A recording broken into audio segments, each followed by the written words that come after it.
Hello there, and welcome to the Sleepless Scientist, a quiet place in the cosmos where your thoughts can unwind, and knowledge becomes a soft lullaby for the night. Tonight's journey will carry us into something you've known all your life, but perhaps never paused to examine too closely. The feeling that time itself can change its speed. Sometimes it slips away so quickly you hardly notice. Other times, especially in moments of stillness, it stretches and deepens, as though the seconds are moving through honey instead of air. Our theme tonight is why time slows in quiet moments. But before you settle in and get cozy, I'd love if you could take a moment to like this video and subscribe. Only if you truly find these quiet explorations enjoyable. And when you're ready, leave a comment to let me know where in the world you're listening from and what time it is for you right now.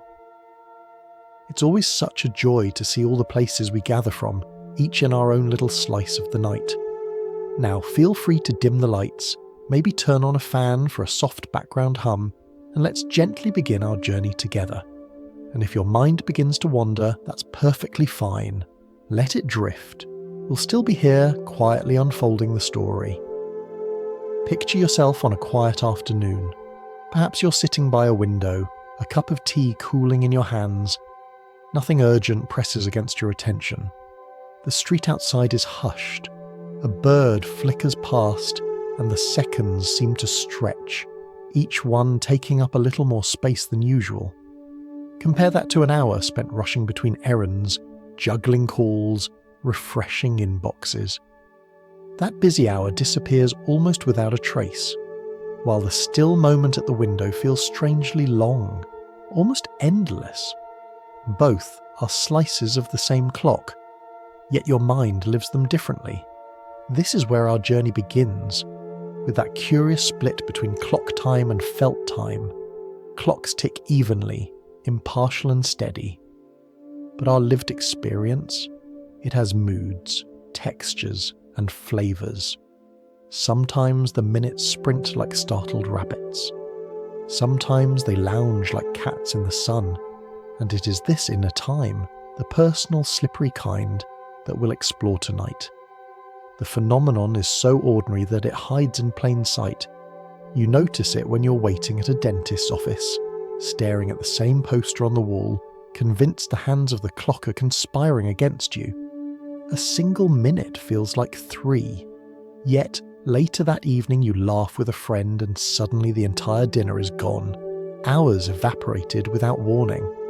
How can both these experiences be true when the same 60 minutes ticked past? Part of the answer lies in attention. The human brain is not a cold mechanical counter. It doesn't measure time the way a stopwatch does. Instead, it weaves together impressions, sensations, and thoughts into a story of how long something felt. In moments of quiet, with few distractions, we become acutely aware of each passing second. Our awareness magnifies the moment, and in that magnification, time feels slower. There is another factor too, our emotions. Calm states tend to let the present stretch out. Anxiety or fear can also slow time, but in a harsher, jagged way. Think of a glass slipping from your hand. In that brief instant before it shatters, the world seems to move in slow motion. Your brain, flooded with stress signals, gathers every detail as though your life depended on it. But that kind of stretched time feels sharp and overwhelming. In contrast, the quiet afternoon with tea is expansive, soft, and almost velvety. Two kinds of slow motion, one urgent, one serene. Philosophers noticed this long before scientists could measure it. St. Augustine once confessed that he knew what time was until someone asked him to explain it. Suddenly he found himself unable to pin it down. Is time something outside us, measured by the stars and the sun, or is it something inside us, lived in the mind and body? Tonight, we'll wander gently between those questions, not to solve them once and for all, but to enjoy the way they open into thought. To keep us grounded, we'll return often to simple everyday examples. A loaf of bread baking in the oven, the steam from a cup of coffee, the sound of rain against glass. These are not distractions. They are the perfect companions for exploring time, because time is never abstract when you're living it. It is always wrapped around an experience, whether busy or quiet. And here's a gentle thought to carry with you as we begin. Clocks tell us how much time has passed, but our minds tell us how much of it we've lived. Quiet moments give us the chance to live time more fully, to taste the seconds as they arrive, instead of letting them blur. In the chapters ahead, we'll step into the brain's hidden timekeepers, peek at the chemicals that tune our sense of now, and wander into mindfulness, culture, and philosophy.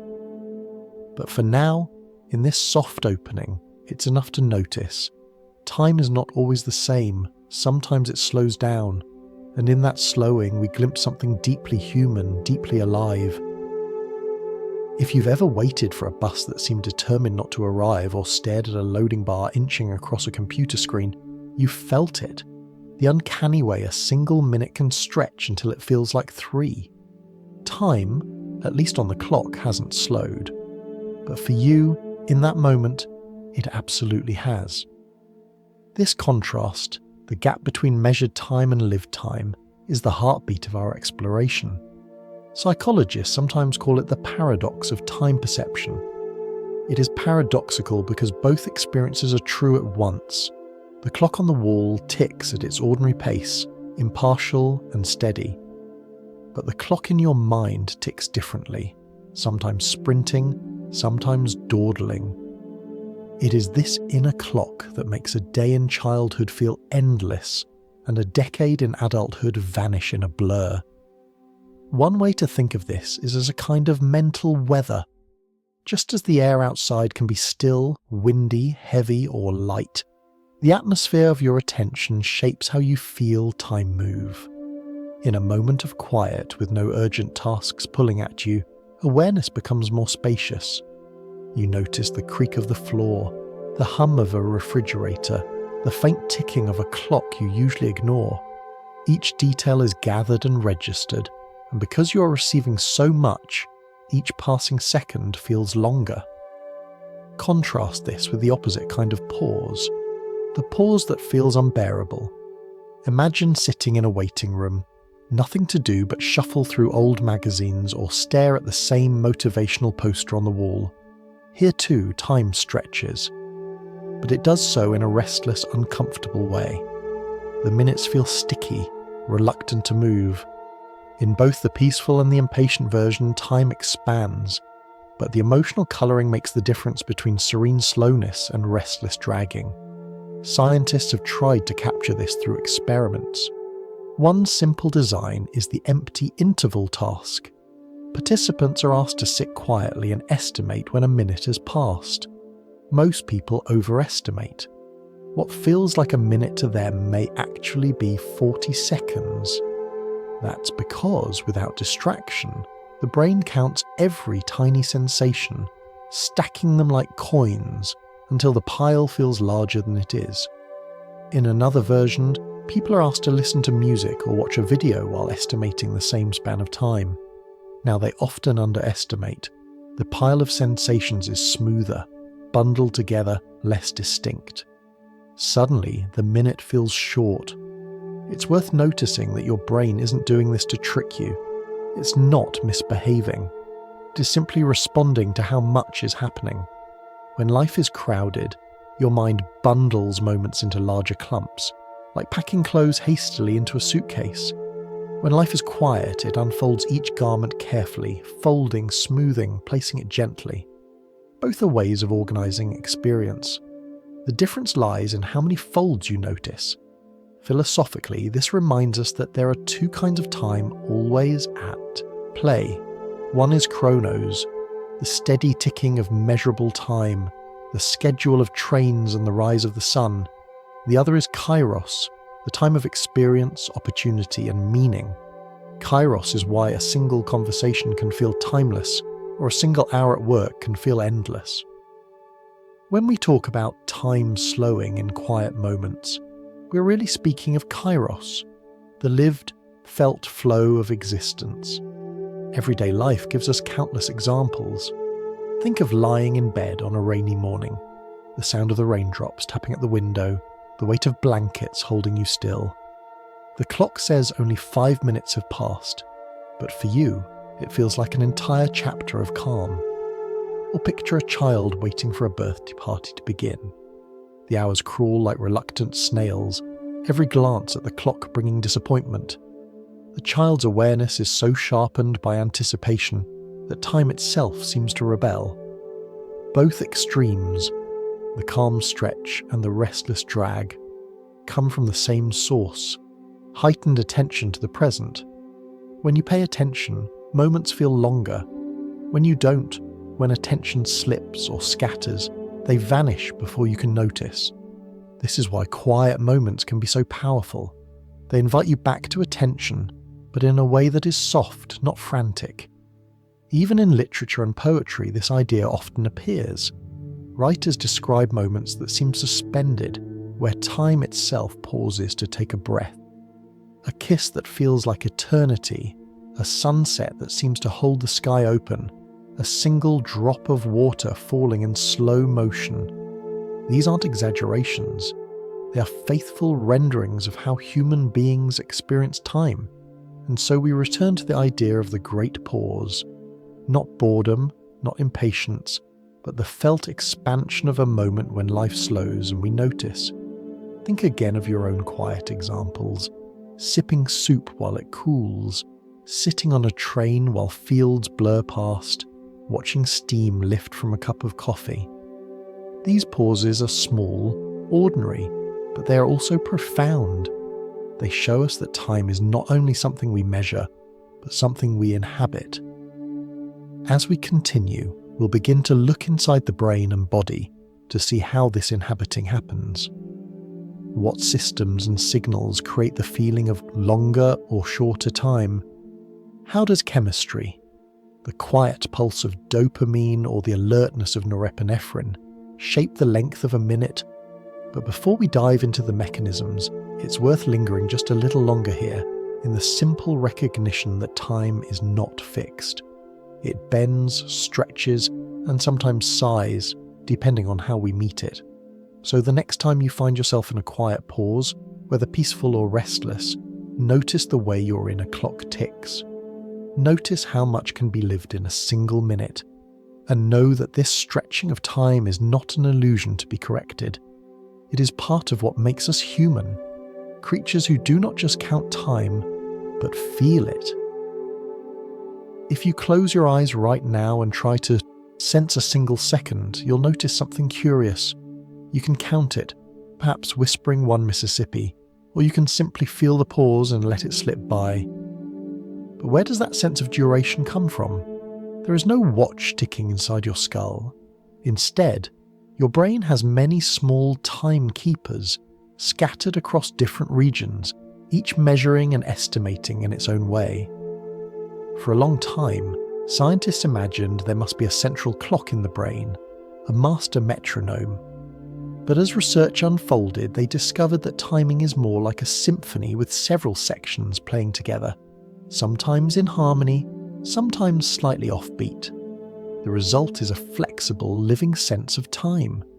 One of the key players is a cluster of structures deep in the brain called the basal ganglia. You might picture them as a group of drummers, keeping a steady rhythm in the background. They help you estimate short intervals, when to start running for the bus just as the light turns green, or how long a syllable lasts when you're speaking. These drummers are influenced by dopamine, the chemical that speeds them up or slows them down. A little extra dopamine, and the rhythm feels faster, a little less, and the beat drags. Nearby, the cerebellum joins in. This region is often called the little brain because it sits tucked under the larger folds, quietly handling balance and coordination. But it also plays a role in timing, especially fine, precise intervals. Imagine the cerebellum as the section of the orchestra with the strings, delicate, exact, able to mark out milliseconds. It helps you clap in rhythm with a song, or catch a ball at just the right moment. Then there's the prefrontal cortex just behind your forehead. This area is more like the conductor, deciding which rhythms to emphasize and how to integrate them into your conscious awareness. When you're deeply focused, the conductor raises the baton and holds the orchestra in tight synchrony. When you're daydreaming, the conductor relaxes and the rhythms drift. Together, these regions don't tick like a clock on the wall. They create a flowing, ever-changing sense of time, one that responds to what you're doing, what you're feeling, and what you're paying attention to. You could think of it like cooking.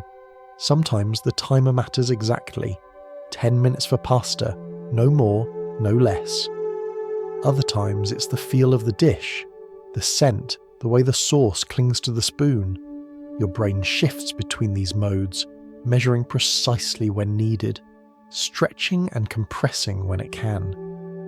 Experiments show just how fluid this system is. In one study, participants listened to short tones and judged which lasted longer.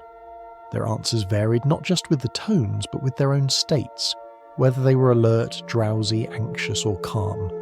The brain's inner orchestra was playing the same notes, but the tempo shifted with the mood. We've all felt this without realizing it. Think of waiting for a traffic light. If you're relaxed, listening to music, the red feels brief. But if you're late for an appointment, the same red feels twice as long.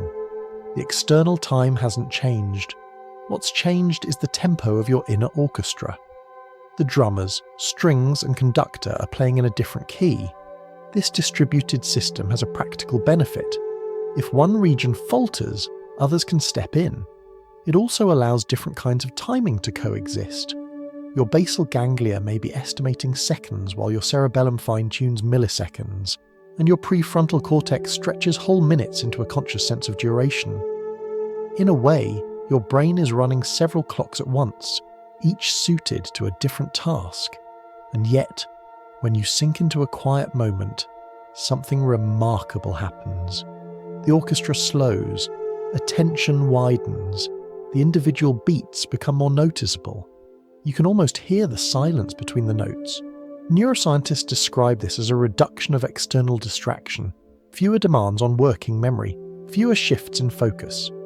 The conductor lets the music breathe, and suddenly the symphony of time feels slower, fuller, more present. There's gentle poetry to this. Your sense of time is not just a dry calculation.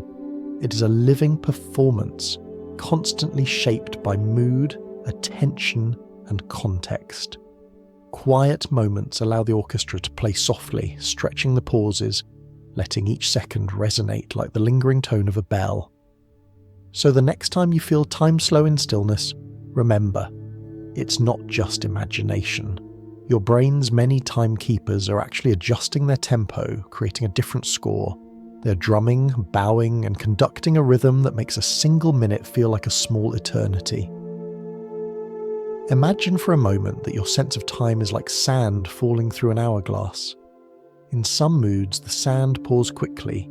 In others, it drifts slowly, as if the grains were caught in syrup.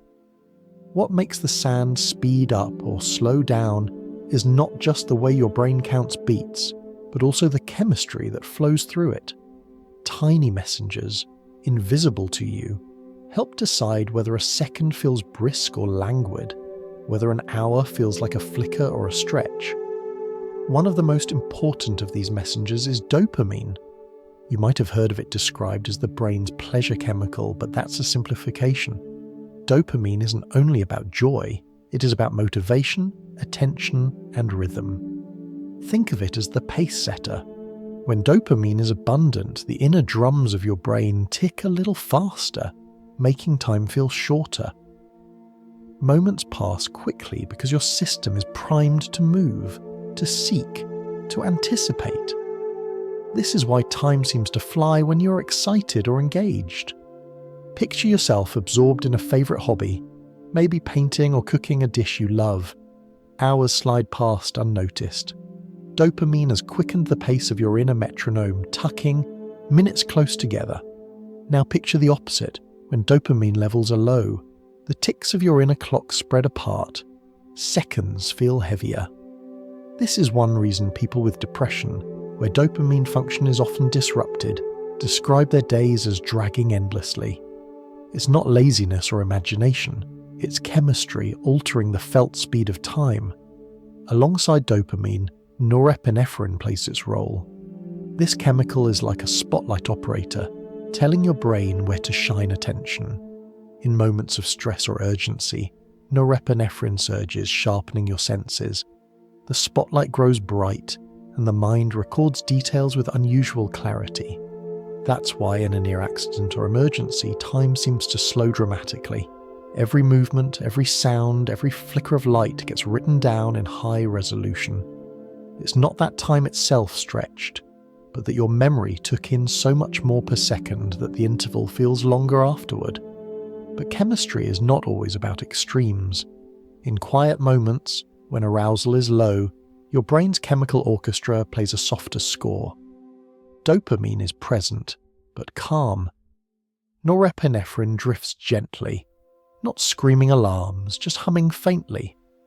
Other players, like serotonin, which soothes mood, or oxytocin, which softens social connection, help create a state where seconds feel rounder, fuller.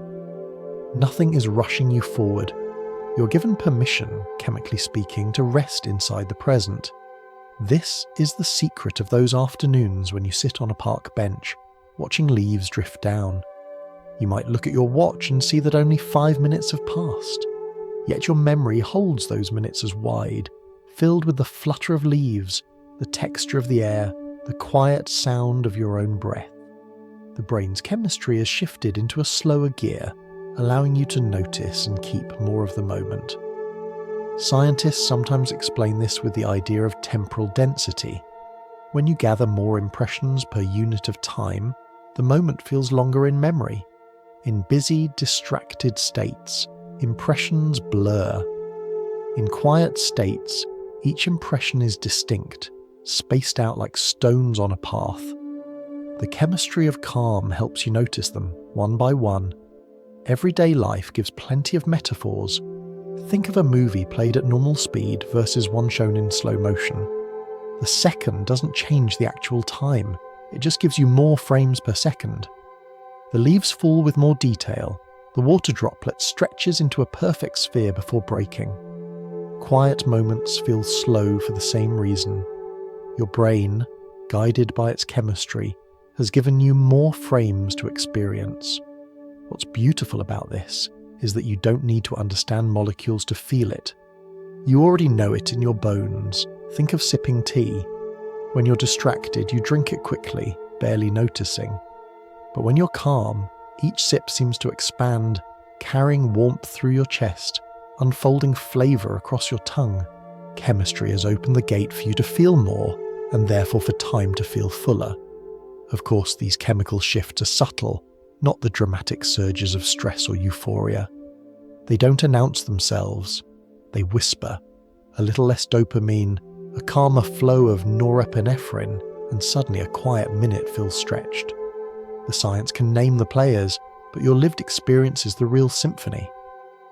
So the next time you notice time slowing, you might smile and think, somewhere inside me, tiny messengers are adjusting their rhythm. They are not changing the clock on the wall, but they are changing how the moment feels. And in the end, that feeling is what matters most.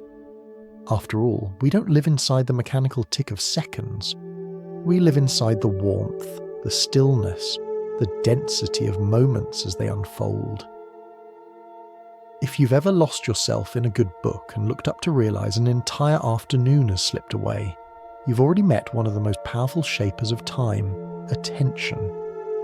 It works quietly in the background, deciding which details of your day to notice, which to filter out, and in the process it sculpts how long a moment feels. Attention is not a clock hand, it's more like an artist with clay stretching or compressing the minutes, depending on how tightly it molds them. When you're focused on something engaging, time contracts. Your brain takes the stream of events and bundles them together, so instead of dozens of separate impressions, you experience one smooth flow. The more seamless the flow, the shorter it feels in retrospect. This is why a lively dinner with friends seems to vanish in an instant. The conversation weaves, laughter ripples, and before you know it, hours have been packed neatly into a single warm memory. In contrast, when attention has nothing to cling to, time expands. Imagine waiting for an elevator in an unfamiliar building. You notice the brushed metal of the doors, the small light above that changes so slowly, the faint buzz of machinery behind the wall. Each of these impressions gets its own space in memory.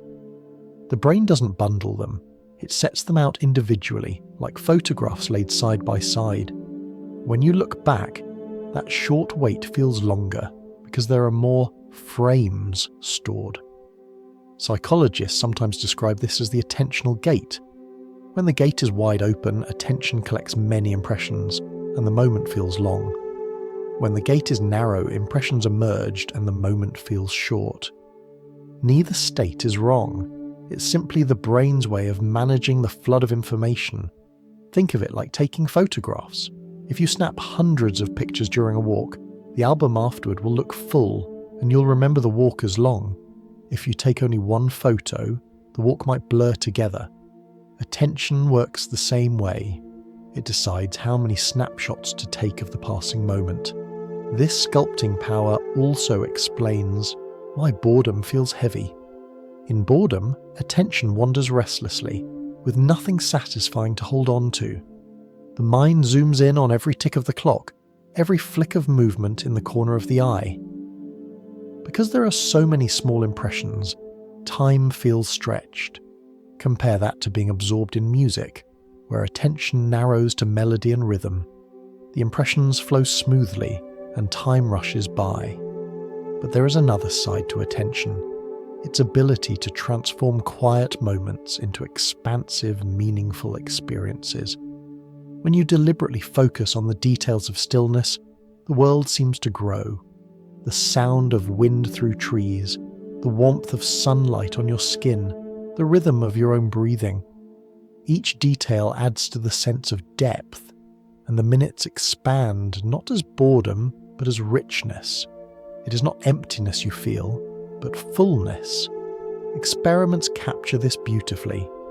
Participants asked to focus intently on a visual stimulus, say a blinking light, often overestimate how long it lasted. The attention given to each blink makes the interval feel longer. In contrast, when their attention is divided, say, by a distracting sound, they underestimate the time. Their memory is thinner, less filled. In everyday life, you can feel this when walking through nature. If you stroll with headphones, music compresses the walk into one smooth experience. Take the headphones off and suddenly you hear birds, footsteps on gravel, the rustle of leaves. The same 30 minutes feels different depending on where attention settles.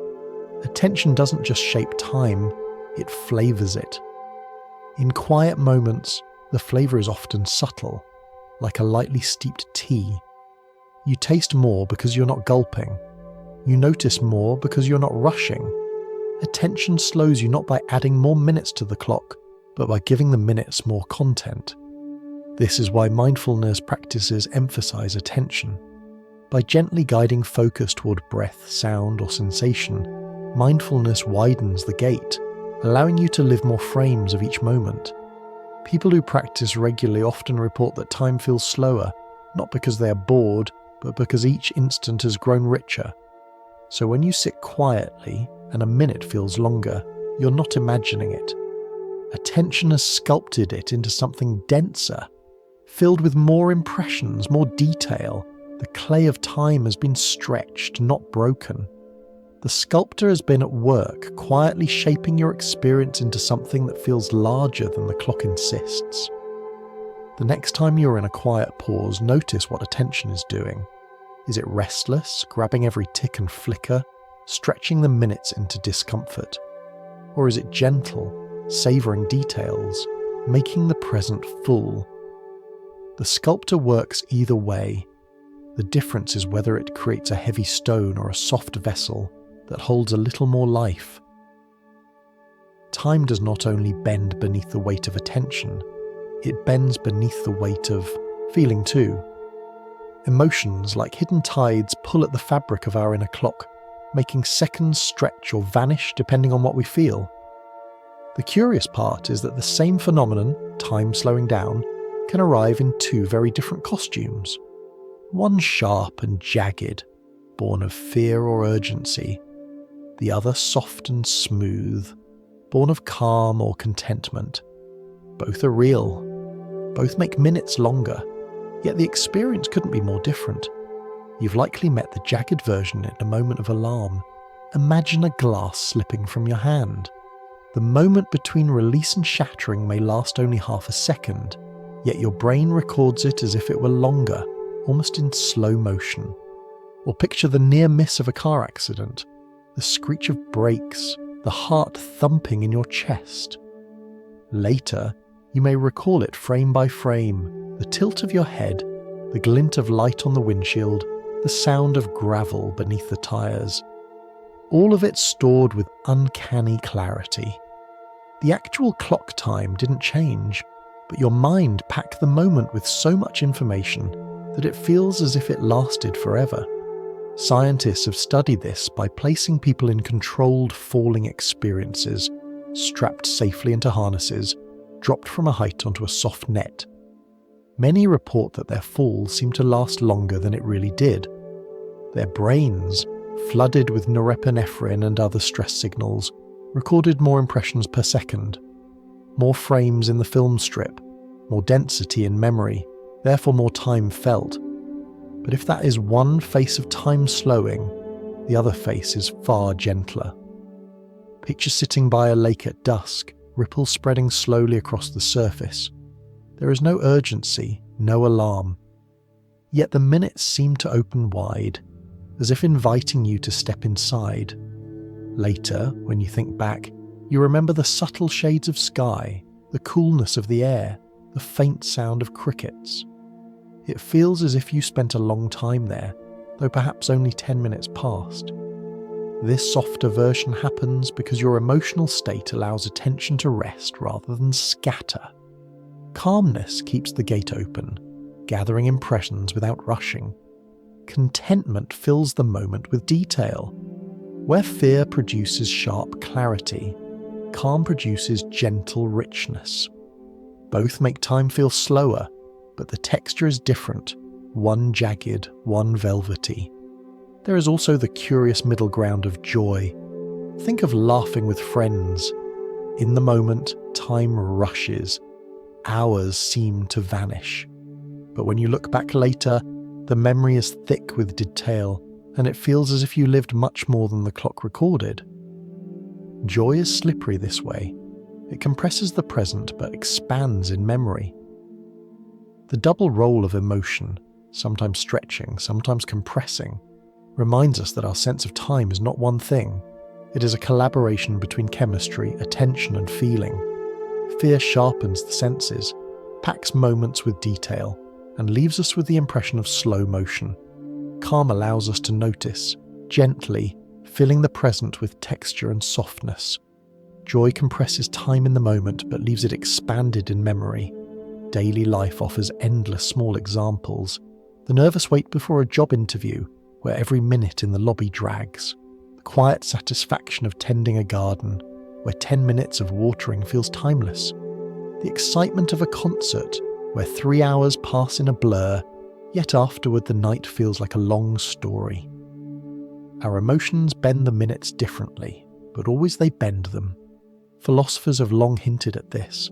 The idea that emotions colour time appears in poetry, in memoir, in the simplest of observations.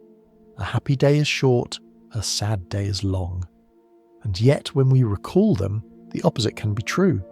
Sad days blur into one grey memory. Happy days sparkle with a dozen remembered moments. The paradox is part of being human. What's most comforting is that the soft, gentle slowing is accessible any time. You don't need drama, danger, or adrenaline. You only need to give yourself permission to pause. A walk without a phone. A meal eaten slowly. A quiet look at the sky as it changes colour in the evening. These simple choices invite calm emotions, which in turn expand the minutes. So the next time you feel a moment of stillness stretch out, know that your emotions are part of the reason.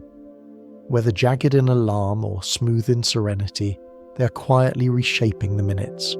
They are proof that time is not only measured, it is lived, felt, and stretched by the tides of the heart. There's a small clock on the wall above my desk. Its hands move faithfully, ticking forward 1 second at a time, never hurried, never delayed.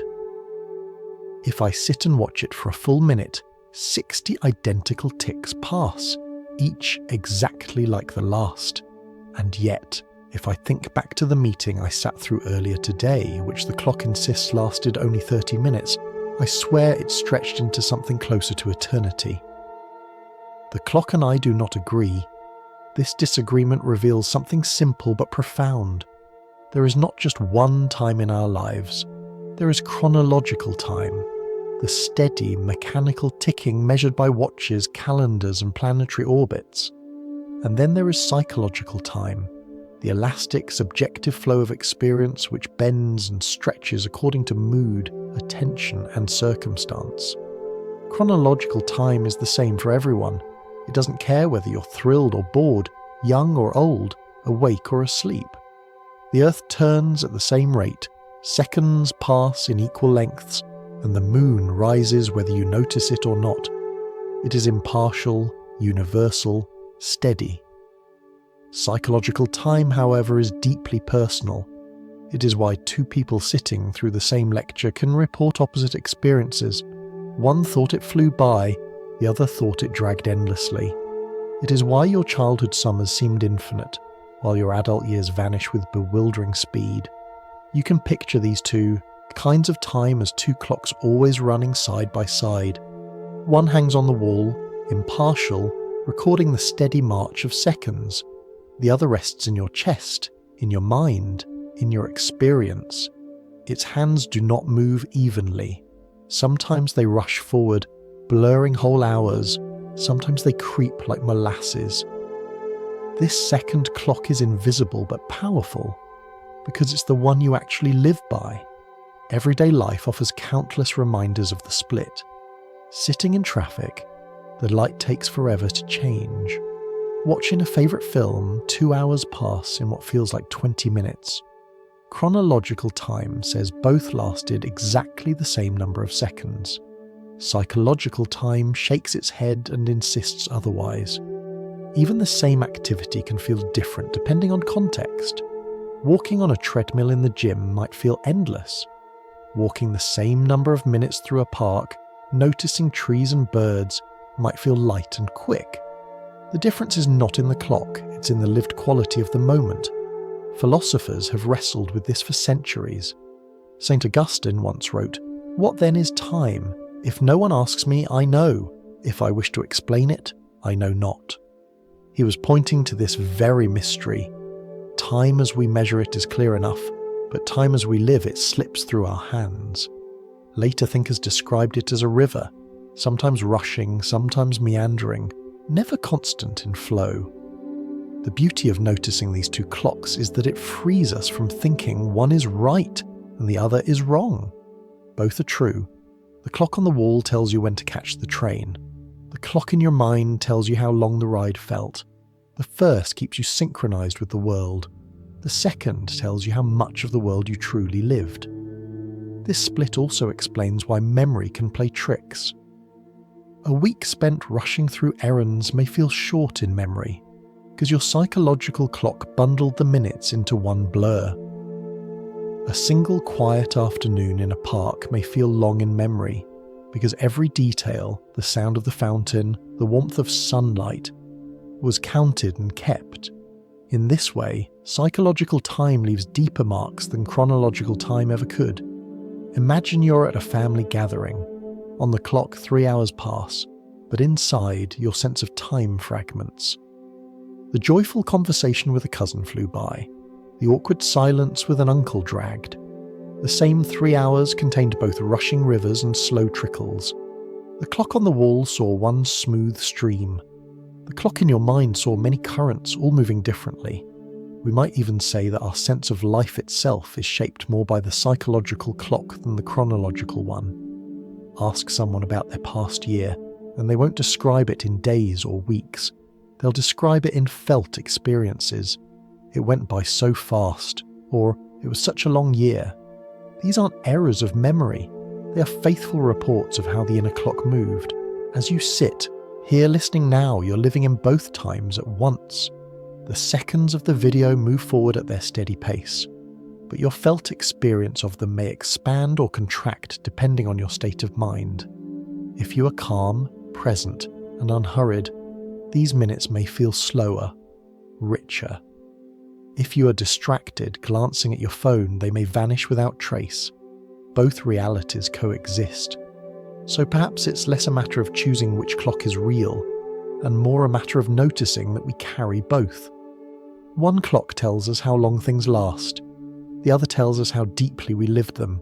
And in quiet moments, when we notice the second clock ticking softly within us, we discover something precious. Time is not only measured, it is also felt. If you've ever sat through a silent waiting room with nothing but the hum of fluorescent lights for company, you know how time can crawl. Then, later that same day, you might put on your favourite music and suddenly find that half an hour of tidying the kitchen has vanished. The same clock governed both moments, but your mind insists they were of different lengths. Scientists have long been intrigued by this mismatch, and they've tried to capture it in experiments, little windows into the secret life of minutes. One of the simplest is called the empty interval task. A participant is asked to sit quietly and estimate when a fixed amount of time has passed. Say, 1 minute. Almost without fail, people overestimate. What feels like a minute may actually be only 40 seconds. With no distractions, attention picks up every tiny shift. The sound of your own breath, a distant creak, the faint pulse of your heartbeat. Each sensation becomes a marker, and the pile of markers makes the span feel longer than it truly was. Now compare this to the filled interval task, where that same minute is filled with activity, perhaps a game, a song, or a task requiring concentration. Suddenly, people underestimate. The clock insists 60 seconds have gone by, but the participant says it felt like 30 or 40. Because attention was absorbed, the brain bundled impressions together into a smooth flow. Fewer markers, fewer frames in memory, and so the minute shrinks. Think of it like an hourglass. The sand is always falling at the same rate. But if the neck of the hourglass feels wide, the grains tumble quickly, and you barely notice them. If the neck feels narrow, each grain squeezes through slowly, and you notice every one. Your perception of time depends less on the sand itself than on the width of the passage you feel. These experiments extend into daily life. Listening to music while exercising makes the minutes shorter, because rhythm carries attention forward in smooth bundles. Waiting in silence for a download to finish makes the minutes longer, because attention is free to count every flicker of the progress bar. The brain is not lying to you, it is simply sculpting your experience, based on how much it registers. Other studies add another twist: emotion. People shown emotionally charged images, something startling or moving, tend to judge the images as lasting longer than neutral ones. A photograph of a smiling child or of a snarling dog is remembered as having stayed on the screen longer than a photo of a chair. Attention and emotion combine to stretch the minute. You might recall this from everyday life. A joyful surprise feels full, dense, as though more happened in less time. A shocking moment feels long because every detail burned itself in. Meanwhile, ordinary neutral minutes slip past almost unnoticed. It isn't that time itself warped, it's that your mind recorded more or less of it. Another gentle illustration comes from walking. Take two routes of equal distance. On one, you walk through a busy shopping street full of noise and colour. On the other, you walk along a quiet riverside. Later, when asked which walk felt longer, people often point to the riverside. The same number of steps, the same number of minutes, but the quiet path gave more space for each impression to register. The ripple of water, the sound of a bird, the crunch of gravel. Fewer distractions, more detail, longer time. What all these experiments whisper is that our sense of time is not passive. It is actively constructed moment by moment by the interplay of attention and content. Empty or quiet moments expand because each detail stands alone. Filled or busy moments contract because details blur together. This explains why children experience time differently than adults. To a child, everything is new. Attention registers each discovery. The first taste of ice cream, the first ride on a swing, the first sight of snow. Each impression is counted. Summers feel endless because they are rich in markers. By adulthood, many impressions are familiar. Commuting to work for the 1000th time provides few new markers, so the weeks and years feel faster. In other words, the subjective neck of the hourglass widens as we grow older, letting grains slip past with less notice. There's a quiet beauty in realizing this. It means we are not helpless against the rush of time. By choosing how and where to place attention, we can change how full our minutes feel. We cannot change the clock on the wall, but we can change how much life is folded into each tick. So the next time you notice a minute dragging or flying, remember, you are living an experiment in stretched time. Your attention, your emotions, and your surroundings are all adjusting the neck of the hourglass, deciding how quickly or slowly the grains fall in your mind. And perhaps, with a little practice, you can learn to widen that neck when you want the moment to linger, and narrow it when you're ready for time to slip gently away. If you place an atomic clock in a laboratory, it will measure seconds with astonishing precision. Each tick is tied to the vibration of atoms, steady and reliable, unaffected by boredom, joy, or silence. Whether you're asleep, awake, or in love, that clock insists that 1 second is 1 second, no more and no less. To the universe, time is impartial, and yet to you and me, time is anything but impartial. We drift. We feel minutes expand or collapse depending on what is happening inside us. This contrast, the steady clock of physics versus the elastic clock of perception, is one of the most humbling truths of being human. Physics tells us time is a dimension woven into the fabric of space. Since Einstein, we have known it is not entirely rigid. Gravity bends it, speed alters it. A clock on a mountain ticks slightly faster than one at sea level. A satellite orbiting Earth experiences time differently than the ground beneath it. These effects are real, measurable, and necessary for things like GPS to work, but they are minuscule compared to the vast swings our minds experience every day. Take astronauts aboard the International Space Station. They orbit Earth every 90 minutes, which means they see 16 sunrises and 16 sunsets each day. Chronologically, their clocks tick steadily just like ours.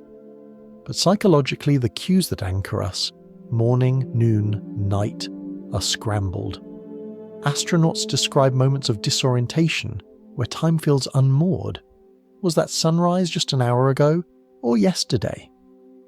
Without the steady rhythm of earthly light and darkness, perception floats, even as physics holds steady. We can sense the same tension here on the ground. A clock in the office insists a meeting lasted exactly 60 minutes. But in lived experience, that hour can feel like a long crawl. Later that evening, an hour of music with friends can vanish in what feels like a single breath. Physics measures both equally. Perception disagrees. This doesn't mean perception is wrong. It simply means that physics and psychology are describing two different aspects of reality. Physics describes the external scaffold of the universe, the impartial rhythm by which galaxies move and seasons turn. Psychology describes the inner life, the rhythm by which you experience those turns. Both are true. They are simply speaking different languages. Think of it as standing by a river. The water flows at a steady rate, measurable in gallons per second. That is the physicist's truth. But the way you feel the river depends on where you stand. Step into a still pool near the bank, and it seems slow. Wade into the rapids, and it seems fast. The river itself has not changed. Your vantage has. In the same way, physics describes the flow. while perception describes how it feels to us. This contrast also explains why we long to slow down time in meaningful moments. At a child's birthday, a wedding, or a quiet sunset, we sometimes wish the second hand would linger. Of course, the clock will not oblige, but our perception can expand the moment by paying attention, by noticing details, by allowing awareness to bloom. In those ways, while physics holds steady, we drift into an experience that feels longer, fuller. The universe itself does not hurry. The Earth spins, the planets orbit, the stars burn at their steady pace. But we do hurry. We rush through commutes, scroll through feeds, tumble from one task to the next. The result is that chronological time remains constant, while psychological time thins out, slipping through our fingers. To reclaim the thickness of time, we don't need to change the cosmos. We only need to change how we meet it. Everyday examples illustrate the point gently. A train journey of 2 hours can feel endless if you stare at the clock, restless and impatient. The same 2 hours can feel brief if you spend it absorbed in a story or watching landscapes roll past. In both cases, the train arrives on schedule, but your experience of the journey is different, because you drifted relative to the steady tick of physics. This is the paradox we carry. We live in a universe of precise clocks, but we inhabit minds that bend and stretch those clocks to fit our feelings. To deny either side is to miss half the story. Time is both rigid and fluid, both universal and personal, and perhaps this is not a flaw but a gift. The fact that we drift means we can savour, linger, and expand. A clock cannot tell you how deeply you lived a moment. Only perception can. And so, when you find yourself in a quiet pause and time feels slow, remember, physics holds steady, but you are allowed to drift. The drifting is the living. Imagine sitting in a quiet room, nothing pressing on your to-do list, nothing demanding your attention. You close your eyes and notice your breath. Inhale, exhale. Just a few seconds, yet somehow the moment feels larger, fuller, more spacious. This is the gift of mindfulness, the ability to stretch a minute into something that feels like an entire dwelling place. Mindfulness is simply the practice of paying attention to the present moment on purpose, without judgment. It can be as ordinary as noticing the rise and fall of your chest, or the way the tea in your cup sends up little swirls of steam. And while it might sound gentle, its effect on your perception of time is profound. When you rush through a day, time collapses. You eat while scrolling through your phone, and 20 minutes vanish without taste or memory. You walk while planning tomorrow's errands, and the journey disappears into a blur. In contrast, when you bring awareness to the present, truly noticing, the minutes expand. A bite of food feels longer. A single block of walking holds more detail. What the clock calls the same becomes fuller. Science helps explain why. Mindfulness training has been shown to change activity in the brain's attention networks, quieting the default mode network, the system that spins thoughts about past and future, and strengthening circuits linked to presence. In plain words, your mind stops wandering into what was or what might be and begins to rest where you are. That resting makes time feel slower, not in a dragging way, but in an enriched way.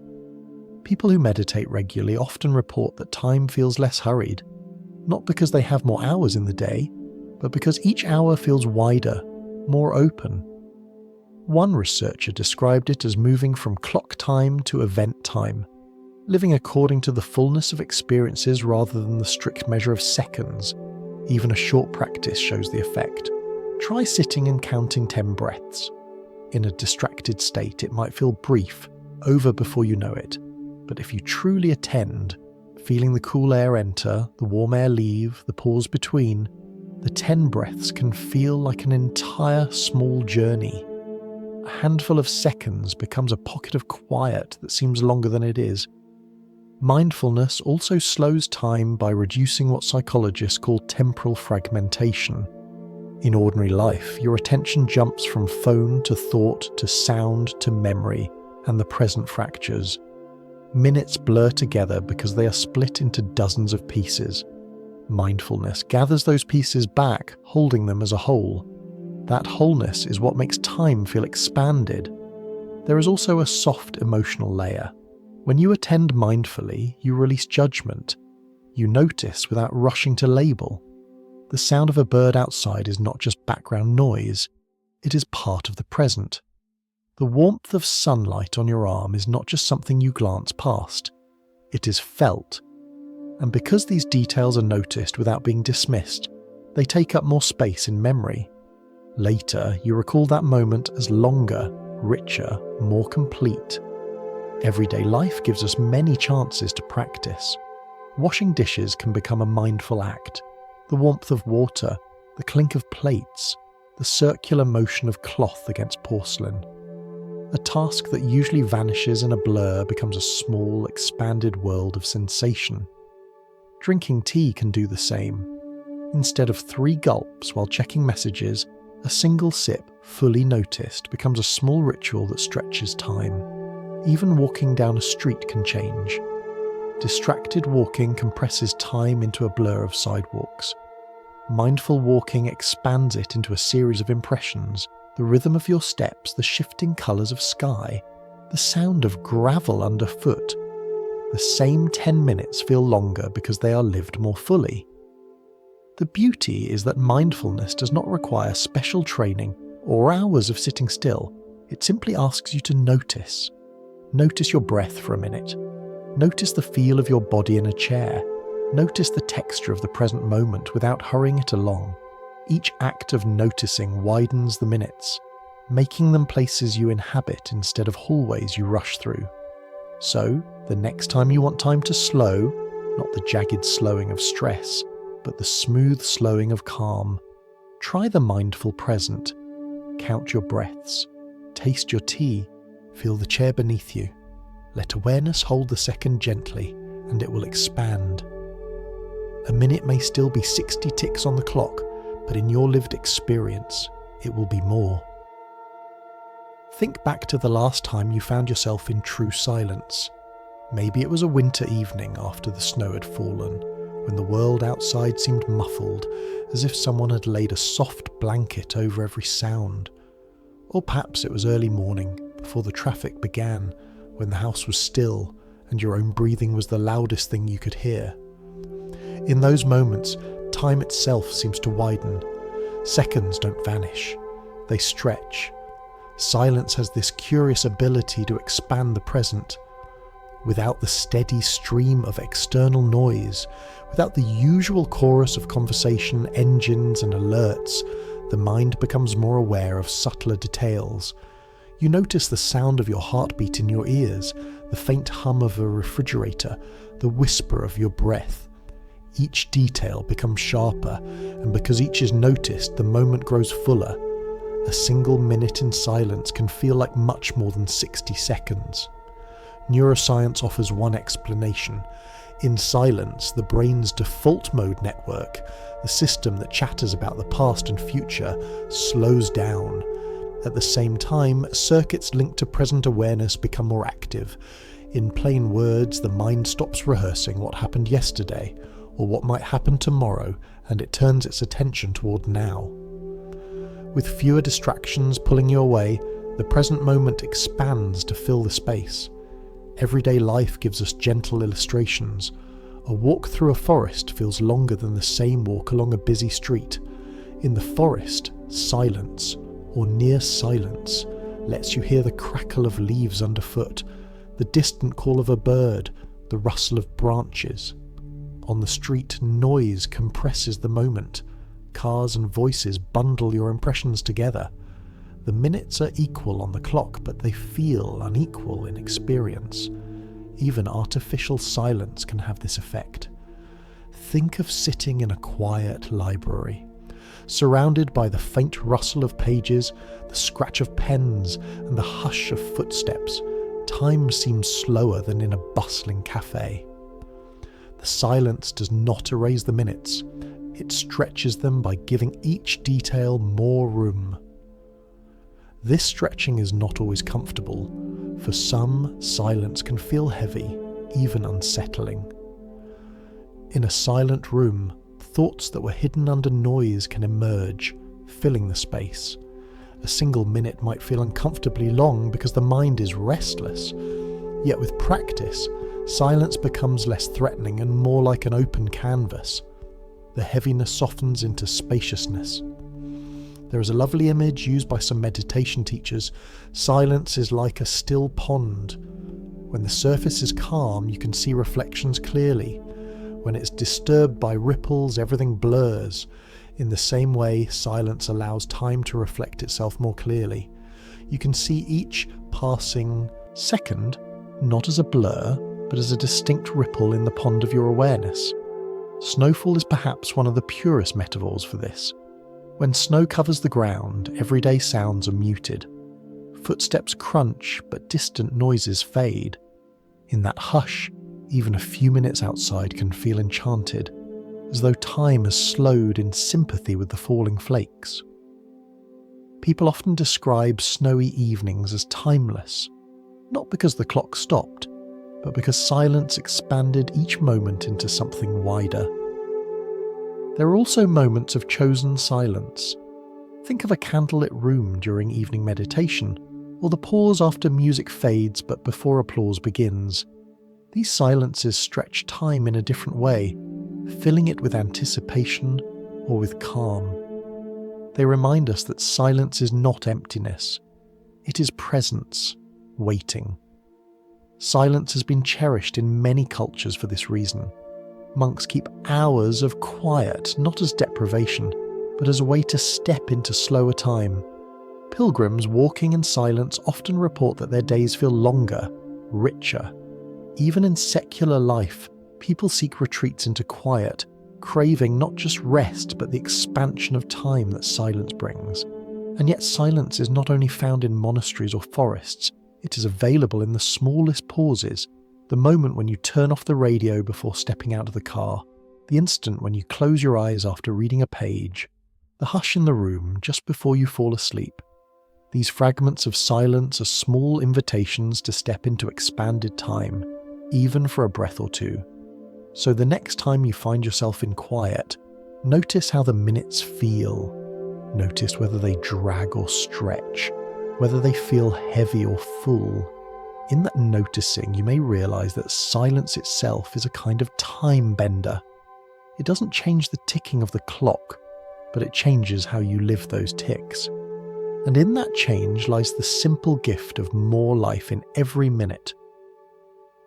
Imagine your day as a long stretch of fabric, woven from hours and tasks. Some sections feel thin, worn, almost transparent, like the hurried minutes between appointments. Others feel thick, soft and textured, like the quiet time spent watching a sunset. The fabric itself is all made from the same threads of seconds, yet it doesn't feel the same to live through. Mindfulness offers us a needle and thread, a way to thicken the weave of ordinary minutes so they hold more life. Practicing this kind of time bending doesn't require a monastery, or even long meditation sessions. It only asks that you pause and notice. These pauses are like small knots tied in the day's fabric, moments that make the weave denser, stronger. Take your morning coffee or tea. On a rushed day, you gulp it while checking messages, barely noticing. The cup is empty before you taste it. But if you decide to give the drink your full attention, even for just the first sip, time feels different. You notice the warmth in your hands, the rising steam, the first touch of flavour on your tongue. The sip takes only a few seconds, but it feels longer, richer, because you lived it fully. Or consider listening to rain. Often we let it fade into background noise if we notice it at all. But if you pause, close your eyes, and really listen, each drop takes on shape. The gentle tapping against glass, the softer patter on leaves, the rhythm as it rises and falls. A single minute of listening becomes wide enough to rest inside. Watching clouds is another simple practice. Lie back, even for just a few minutes, and watch the sky shift. Shapes form and dissolve, light moves across edges, shadows stretch. Nothing happens, yet everything is happening. That is the paradox of mindful time. The less you demand from it, the more it gives. These practices work because they change how your brain allocates attention. Instead of scattering across dozens of small tasks, attention settles on one thing. In doing so, it widens the frame of the moment. Psychologists sometimes call this temporal expansion. The same number of seconds, but more frames filled, more density of experience. There is also a gift in micro pauses. Even in the busier schedule, you can find seconds to pause. Standing in line at the store instead of pulling out your phone, you might take a slow breath and notice the air moving in and out. Sitting at a red light, you might notice the way sunlight reflects on the windshield. Waiting for the microwave, you might feel the floor under your feet. These pauses don't add time to your day, but they add life to the time you already have. The beauty is that the effects ripple. When you take mindful pauses, not only do the moments feel longer, but the whole day feels more spacious. People who practice mindfulness often report that their days seem to stretch. It isn't magic. It's simply that more of the day was lived with awareness, so more of it was kept. It's also important to notice that this isn't about constant effort. You don't need to scrutinize every moment. Mindfulness is more like seasoning. A pinch here and there can change the flavor of the whole dish. A few mindful pauses sprinkled through the day can make the fabric of time feel thicker, softer, more complete. And if your mind wanders, that's fine too. The gentle practice is not to fight distraction, but to return over and over to the present. Each return is itself a little stretch of time, a widening of the moment. Like ripples spreading from a stone dropped into a pond, the effects extend farther than the instant itself. You might even experiment. Tomorrow, choose one everyday activity. Drinking your morning drink, walking to your car, brushing your teeth, and do it with mindful attention. Notice how long it feels, compared to doing it in distraction. Then reflect at the end of the day. Which moments do you remember more clearly? Likely it will be the mindful ones. They stand out because they were lived, more fully. In this way, you can become an artist of your own time, not by changing the clock on the wall, but by choosing how you inhabit the minutes it measures. Quiet moments, when given attention, become stretched and textured, offering rest. Busy moments, when paused into fragments, become less overwhelming, offering calm. So, as you listen now, perhaps try a tiny experiment. Notice your breath just for a few cycles. Notice the way your body's resting. Notice the sound of these words unfolding slowly. You may find that even these few minutes feel larger than they are. And that is the heart of time bending. Not to change the flow of seconds, but to change how fully we live them. If you could step back in time a few hundred years before the spread of factory bells and digital alarms, your day would likely be measured in a very different rhythm. In agrarian societies, the clock was not the boss, it was the sky. People rose with the sun, paused when it stood overhead, and ended their work when the light faded. Seasons were clocks too, planting in spring, harvesting in autumn, resting in winter. This rhythm gave time a slower texture, not because the days were longer, but because life unfolded in cycles instead of strict slices. Contrast this with life after the Industrial Revolution. Suddenly, time was divided into rigid segments. Bells marked when workers began and ended their shifts. Factory whistles announced breaks. The sun no longer set the pace, the machine did. The clock became an overseer, not a companion. Where a farmer once looked to the horizon to decide when to rest, a worker now glanced at the clock above the factory gate. Time was no longer experienced as a flowing river tied to nature, but as a ruler carved into equal inches, demanding obedience.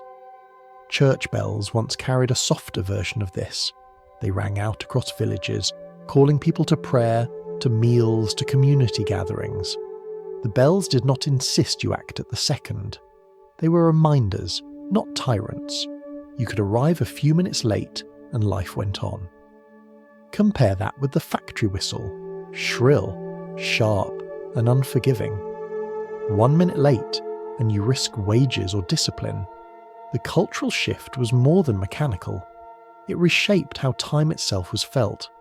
Today, we inherit both traditions. Many rural communities still move in cycles, guided by seasons, weather, and rituals. Urban life, by contrast, tends to march to the clock.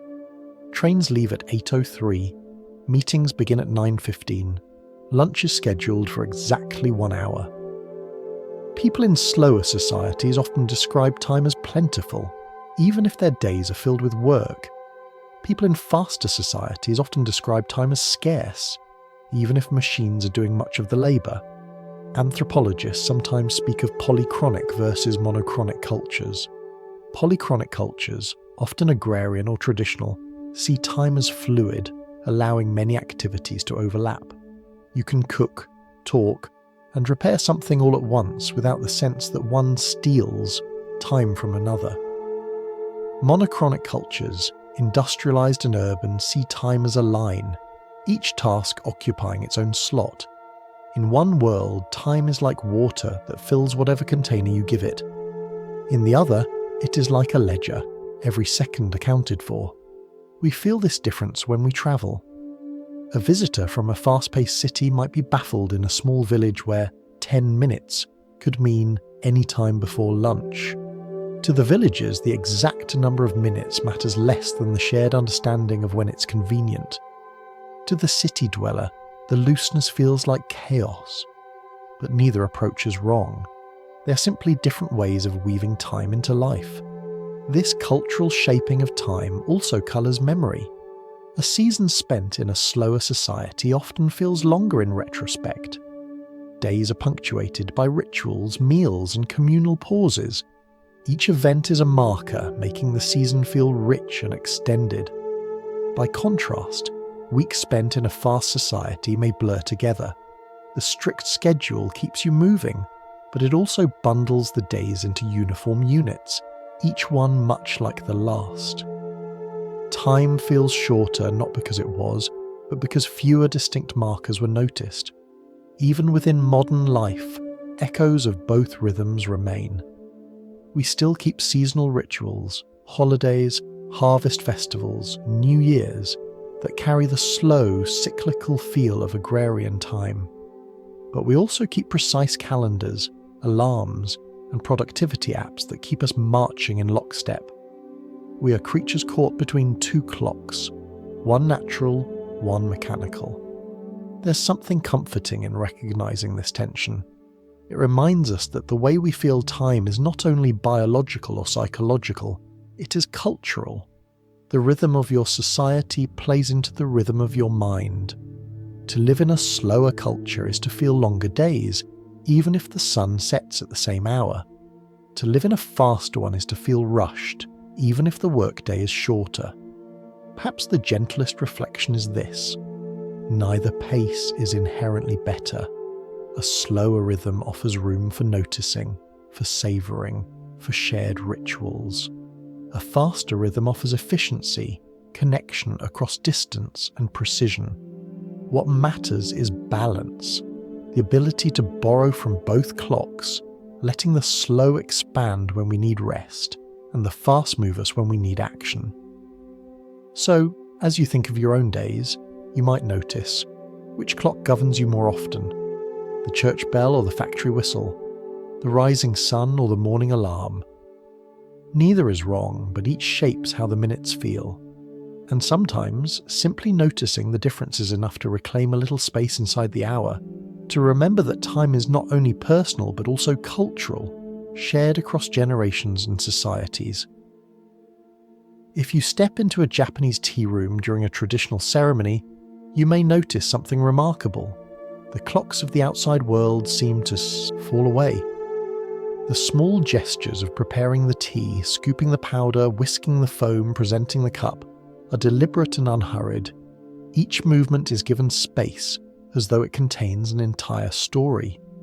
To the clock on the wall, the ceremony lasts only half an hour, but to those present, it often feels timeless.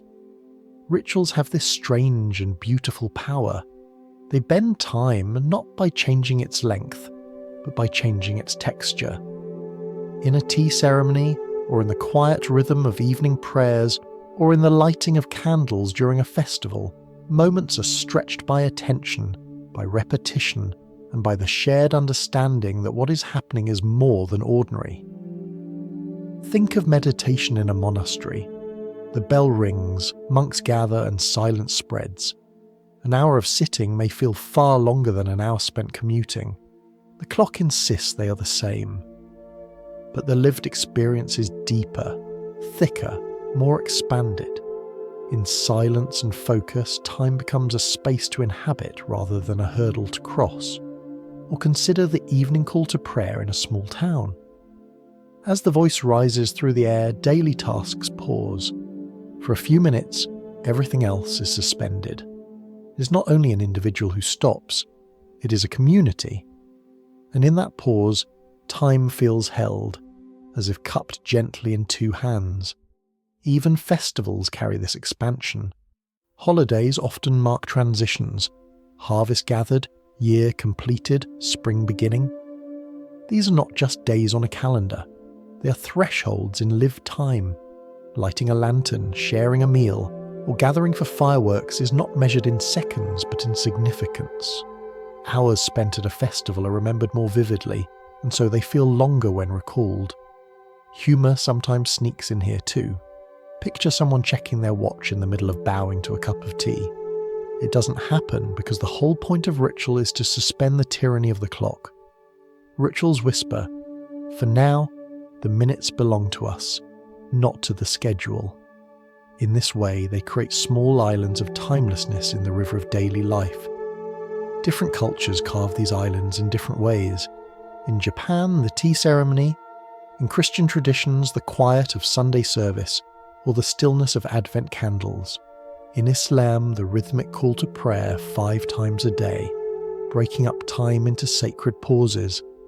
In many indigenous cultures, storytelling circles where the night stretches wide, each tale adding richness to the hours. In all of them, ritual reshapes the felt flow of time. These rituals also affect memory. Ask someone about their year, and they will likely mark it by festivals. Around Christmas, after Ramadan, during the Harvest Festival. The rituals are anchors, making time not just something that passed, but something that was experienced fully. Why do rituals slow time so effectively? Part of the answer lies in attention. Rituals ask you to notice. The careful pouring of tea, the sound of chanting, the flicker of candlelight. Attention thickens the moment. Repetition also plays a role. The same actions done again and again build a rhythm, a familiarity that slows rushing thoughts. And perhaps most importantly, rituals are shared. When a whole community pauses, the pause feels larger than one person could make alone. Even in modern life, small rituals hold this magic. Lighting a birthday candle, saying a toast, holding a moment of silence before a meal. These fragments may last only seconds, but they feel longer because of the weight we give them. They are pauses draped in meaning. So the next time you find yourself in a ritual, whether grand or simple, notice how time feels. Notice how the clock may say 5 minutes, but your heart may say eternity. And smile at the quiet joke hidden inside.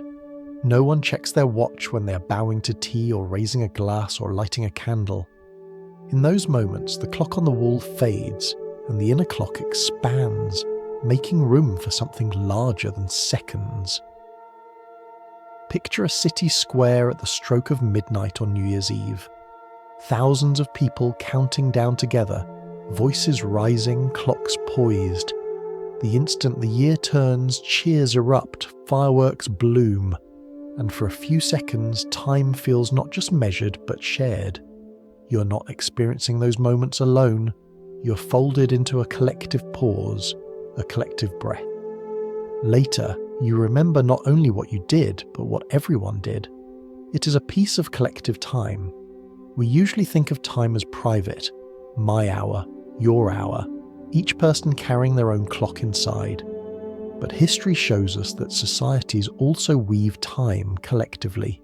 Shared rituals, national holidays, moments of silence, even sudden events like blackouts or power outages, all of these reshape how entire communities feel time. Consider a national holiday.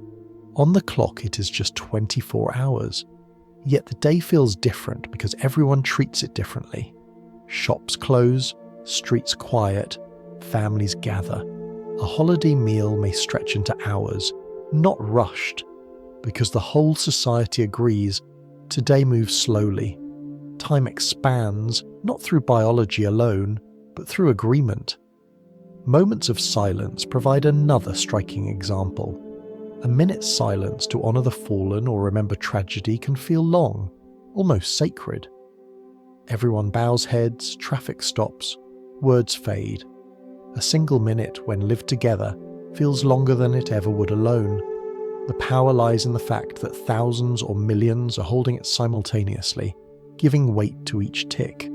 We see this too in festivals that mark the turning of seasons. Carnival before Lent, harvest festivals at summer's end, spring celebrations of renewal. These are ways entire cultures slow down, pause ordinary work, and step into a different rhythm. The same days that might otherwise have felt ordinary are thickened by collective attention, memory, and meaning. There are also moments of shared shock. Think of when electricity goes out across a city. For a few hours, everyone is joined in the same altered rhythm. No hum of machines, no glowing screens. Candles are lit, neighbours talk, children play in the dark. Later, people remember not just their own experience, but the collective stillness of the blackout. It becomes a marker in time. That night when the whole city went quiet. Collective time also stretches in memory across generations. Ask people where they were during a historic moment, perhaps the first moon landing, or when a famous leader spoke, or when tragedy struck, and they will recall with unusual vividness. These memories last not only because of personal detail, but because they are reinforced by the knowledge that millions of others remember too. The event anchors time, creating a shared before and after. What's interesting is how differently collective time feels depending on culture. In some places, festivals and holidays are frequent, each one breaking up the year into smaller, slower sections. In others, holidays are sparse, and the year feels faster, smoother, less punctuated. A society with many pauses builds a slower collective memory. A society with fewer pauses builds a faster one. Everyday examples of this are easy to find. A wedding lasts only a few hours, but because the entire community participates, guests, family, neighbours, the hours expand in memory. A sports final, watched by millions, becomes a shared stretch of time that people recall years later. I remember where I was when that goal was scored. These are not just personal recollections, they are collective time signatures. We sometimes underestimate how powerful this is. Alone, a quiet pause may stretch a minute. Together, a collective pause can stretch history. The 2 minutes of silence held each year in remembrance, the synchronized moment of lighting candles, the collective act of watching fireworks. These create anchors far larger than the clock hands that measure them. And perhaps that is the deeper point. Time is not only biological, not only psychological, not only cultural in the sense of daily rhythm, it is also shared. We slow it or compress it not just individually, but together. And when we do, we leave traces in memory that are stronger, more lasting, and more vivid than any clock could record. So the next time you find yourself in a holiday meal, a moment of silence, a shared festival, or even a citywide blackout, notice how time feels. Notice how the pause seems to thicken when many are holding it with you. These are the moments when society itself becomes a clock, one that ticks more slowly, generously, making room for everyone inside the same expanded now. There are seasons in life when time does not just slow, it stalls. Days stretch endlessly, hours weigh down like wet clothes, and even a few minutes can feel like a burden. This is one of the most common experiences of depression, the sense that time itself has turned thick, refusing to move. People living through depression often describe it as a fog. The clock on the wall insists that only an hour has passed, but the body feels as though it has trudged through an entire day. Each tick of the second hand seems heavier than the last. Instead of slipping away, time lingers, clings, and resists. Science offers a window into why.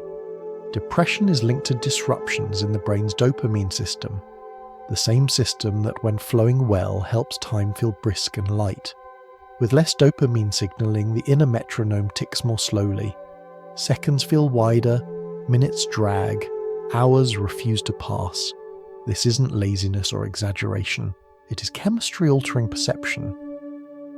But science alone doesn't capture the lived texture. Imagine lying in bed staring at the ceiling. Morning light creeps in, but instead of feeling fresh, it feels oppressive. You check the clock. 10 minutes have passed.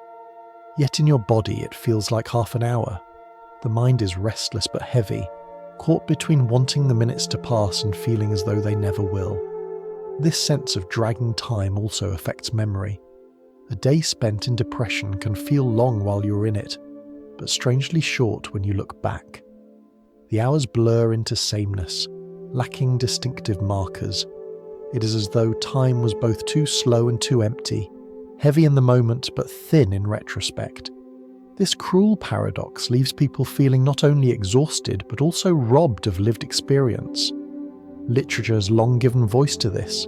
Writers describe time in depression as stagnant water, mud that clings, or an endless corridor with no doors. These images resonate because they capture how minutes lose their flow. Where joy makes time feel like a river, depression makes it feel like a swamp. Yet even in this heaviness, small glimpses of relief are possible. A gentle walk, a brief conversation, a few minutes of music. These can provide tiny markers that puncture the fog. Each one offers a moment of distinction, a way of anchoring time so it doesn't dissolve completely. For someone living with depression, these small anchors can make a day feel less endless. It's also important to see depression's slow time as a form of honesty from the body. When energy is low, when motivation is gone, the body's inner clock is saying pause, rest, recover. The problem is that the pause feels endless, unbearable, but it is not meaningless. It is a signal, even if a painful one, that the system is out of balance and needs care. We all catch glimpses of this in milder ways, days when boredom stretches hours, or when loneliness makes a weekend drag. Depression is this effect magnified, sustained, unrelenting. Knowing this can help us hold compassion for those who suffer. Their experience of time is not a flaw in willpower. It is distortion in perception, as real as any physical symptom. And yet, there is hope in the same, plasticity that creates the distortion. Just as chemistry and attention can stretch minutes painfully, they can also be shifted to create relief. Treatments that restore dopamine balance often bring with them the first small mercy. Time begins to flow again. Minutes stop dragging. Hours feel possible. Days no longer stretch like endless corridors but begin to break into manageable rooms. For listeners who have lived through depression, perhaps you recognize this. For those who have not, imagine the contrast. The difference between walking through mud and walking on a clear path. The distance is the same, the clock measures the same minutes, but the effort required and the feeling of the journey are entirely different. So when you think of time slowing in quiet moments, remember that not all slowing is peaceful. Sometimes time slows with weight. Sometimes The expansion feels suffocating. This too is part of the human experience, one that science can explain and compassion can soften. If you or someone you know has lived through this heavy drag of time, remember, the clock on the wall is still ticking. The sun still rises and sets. The fog is real, but it does not erase the truth that time can flow again. And with care, small anchors and gentle compassion, the swamp of slow time can, little by little, turn back into a river. If depression makes time feel like a swamp, thick, heavy and unwilling to move, mania does the opposite. In mania, time becomes a rushing river, carrying you so quickly downstream that you hardly realise the hours are gone until they are far behind. For those who have lived it, mania is not only about energy or mood, it is also about speed. The inner clock runs too fast, compressing experience into a blur. Imagine sitting at a desk with an idea suddenly sparking in your mind. You begin to write, and then another idea arrives, and another, and soon you're racing to keep up. Each thought feels urgent, luminous, impossible to ignore. Hours pass, but you barely notice because your brain's inner metronome is ticking at a frenzied pace. What the outside world sees as 4 hours, you feel as a brief sprint. This racing of time is fueled by chemistry too. In mania, dopamine and other neurotransmitters surge. Instead of the slow ticking seen in depression, the clock inside speeds up. Attention darts quickly, skipping across tasks, barely resting. You record less detail per moment, which means in retrospect the hours feel short. A day lived in mania may feel like it vanished almost before it began. From the outside, it can look productive, even magical. A burst of creativity, a flood of activity, a whirlwind of energy. But inside, the experience can be disorienting. It's like watching fireworks explode one after another, so fast that you cannot keep track. The beauty is there, but the memory afterward is thin, because each moment was too brief to anchor. Everyday life offers mild glimpses of this. Think of an exciting night out when laughter, music and conversation tumble one over the other. The evening disappears quickly, leaving only flashes behind. Or recall a day of travel filled with rushing from train to plane to bus, each transition cutting short your ability to savour.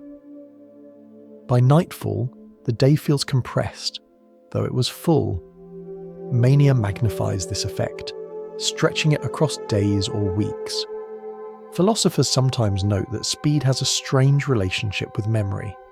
When life is too fast, there is no room to record, so the days feel shorter in retrospect. When life is slower, more detail is recorded, so the days feel longer. Mania tilts to one extreme. Life races, memory thins, and the clock on the wall feels out of sync with the clock inside. There is also the curious paradox that in mania, the person often feels they have more time, not less. With energy high and thoughts rushing, it seems as though an entire night can be lived in a single hour. The feeling of boundless time collides with the reality of hours that vanish unnoticed. It is abundance in the moment, but scarcity in memory. Gentle analogies can help. Imagine flipping through the pages of a book at high speed. In that moment, you feel as though you are taking in the entire story, yet afterward you cannot recall the details. Or think of watching a film in fast forward. You cover more minutes quickly, but the richness of each scene is lost. Mania is like this, a life lived in fast forward. Yet it is important to hold this without judgment. Just as depression's slow time is not laziness, mania's racing time is not carelessness.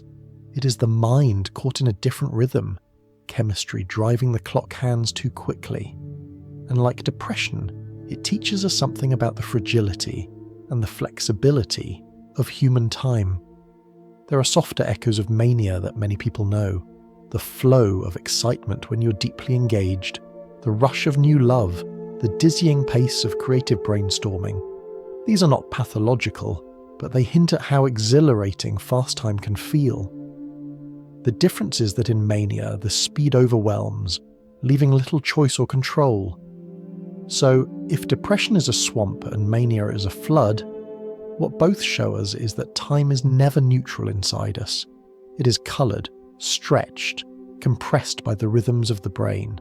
And by noticing this, we gain compassion for ourselves and others. Not every long day is laziness. Not every short day is discipline. Sometimes, the clocks inside simply tick at a different pace. Perhaps the gentlest reflection is this: a balanced life is not about keeping time perfectly steady. It is about recognizing when the clocks have swung too far, too slow, too fast, and finding ways to come back to a rhythm we can live with. And when we cannot do it alone, it is about seeking help, knowing that time's distortions are not weakness, but part of our shared human vulnerability. Think of the last time something startled you deeply. Maybe a car swerved in front of you, or you slipped on ice and felt the ground rushing up.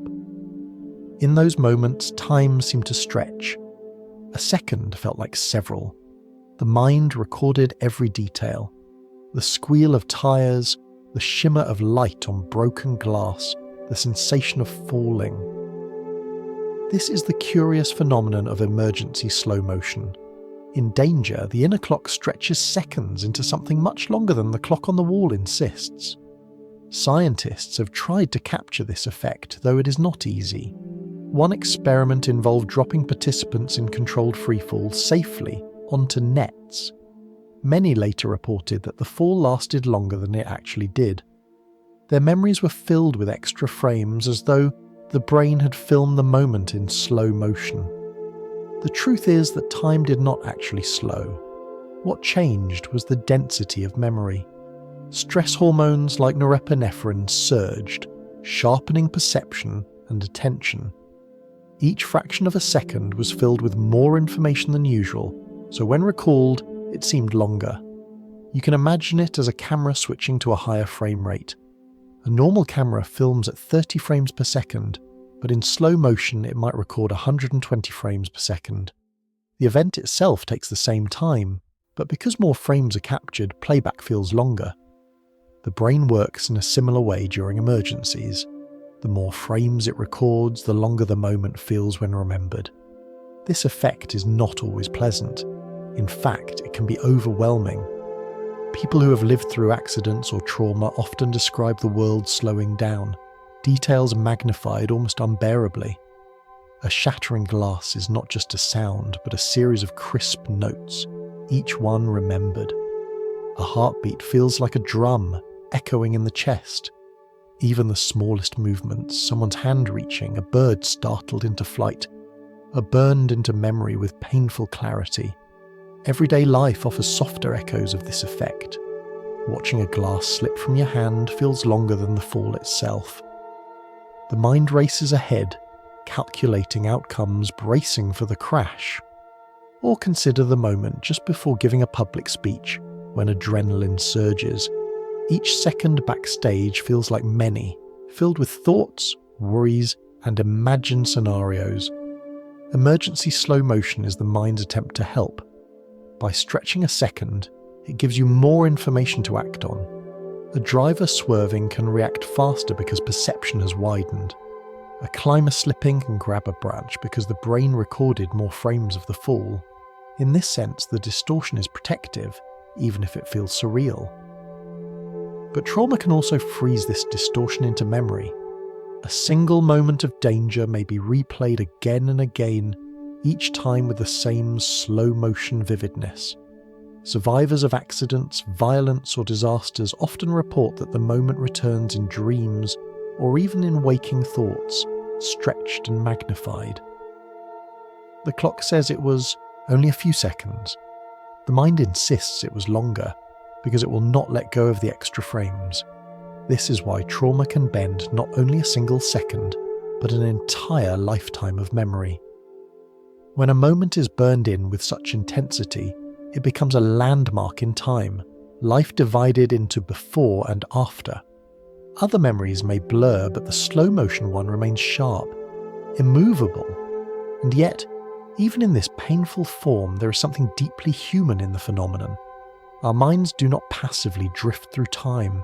They reshape it when survival is at stake, stretching seconds to give us space to act. It is a reminder that time is not only external but also embodied. It is lived in muscles, nerves, and chemistry. Gentle analogies help us understand. Imagine a thunderstorm. To a person standing safely indoors, it passes quickly. To someone caught in the storm, every flash, every boom, every drop of rain is magnified. The same minutes are measured differently, depending on the state of the body. Emergency slow motion is like that. The storm inside makes seconds heavier, thicker, filled with detail. For those who have lived through it, the experience can be unsettling, but it can also be softened with compassion. Knowing that time distortion is a natural response can help ease the feeling that something broke inside. The mind did what it could to protect, even if the result lingers afterward. So the next time you recall a moment of sudden danger that seemed to last forever, remember, the clock did not lie, but neither did your perception. Both are true. Time held steady, but your mind expanded it, filling it with more frames than usual. In that expansion, survival became possible. And though the memory may feel heavy, it is also proof of how deeply alive we are, how deeply our bodies respond to the urgency of the present. Imagine picking up a paintbrush and beginning to add colour to a canvas. At first you notice the clock on the wall, the sounds outside the window, but soon, as shapes emerge, the world narrows. Your hand moves instinctively, brush following thought without hesitation. Hours pass, yet when you finally step back, it feels like no time at all. This is the state psychologists call flow, a distortion of time that feels less like a burden and more like a gift. Flow is often described as being in the zone. It happens when challenge and skill meet in perfect balance, when a task is engaging enough to demand full attention, but not so hard that it overwhelms. In this space, the mind becomes completely absorbed. Distractions fade, self-consciousness quiets, and time compresses. An entire afternoon can collapse into what feels like a single, extended breath. Artists know this well. Writers lost in a story, musicians practicing for hours, dancers repeating movements until they blur, all find that time disappears. But it's not only artists. Athletes feel it on the field, surgeons in the operating room, even gardeners in the quiet rhythm of tending plants. Flow is not reserved for the gifted. It is available to anyone who steps into full immersion. Science suggests that flow is marked by a shift in brain activity. The prefrontal cortex, the part that worries about the past and future, quiets. At the same time, networks for focus and reward light up. Chemistry changes too. Dopamine, endorphins, and even natural opioids surge gently, creating a state of deep engagement and satisfaction. The result is not only compressed time, but also joy. The work feels both effortless and fulfilling. Everyday life gives softer echoes of this. Cooking a meal and realizing an hour slipped by unnoticed. Playing a game and looking up to find the evening gone. Reading a book and losing track of daylight. These are small versions of flow, moments when the present swallows the clock. What's striking is that flow creates the opposite memory effect compared to trauma. In trauma, seconds feel long while you live them, but later they condense into one heavy block. In flow, hours vanish while you live them, but later they expand in memory as a vivid, satisfying stretch. A single afternoon in flow may feel short in the moment, but it becomes one of the richest parts of your week when remembered. There is a gentleness in this distortion. Unlike the jagged slowing of emergency or the suffocating drag of depression, flow's time compression feels like relief. It allows us to slip out of the constant ticking of the clock and into a different rhythm, one that feels more natural, more alive. The disappearance of time is not frightening, it is freeing. Think of it like a river carrying you. In ordinary time, you might paddle hard, counting strokes, watching the shore. In depression, the river feels stagnant, barely moving. In mania, the current races too fast, tossing you around. But in flow, the current carries you smoothly. You're moving quickly, but without strain. The journey feels effortless. Many cultures have recognized this phenomenon, even without naming it. Craftsmen speak of becoming one with their tools. Monks describe hours of prayer that pass like minutes. Farmers talk about losing themselves in the rhythm of planting. All point to the same truth. When body and mind align with the task, time disappears. The gift of flow is that it makes life feel full, even as hours collapse. It reminds us that richness is not measured by how much time we have, but by how deeply we live the time we do. A single evening in flow can outweigh a week of distracted hours. You can invite flow, though it resists being forced.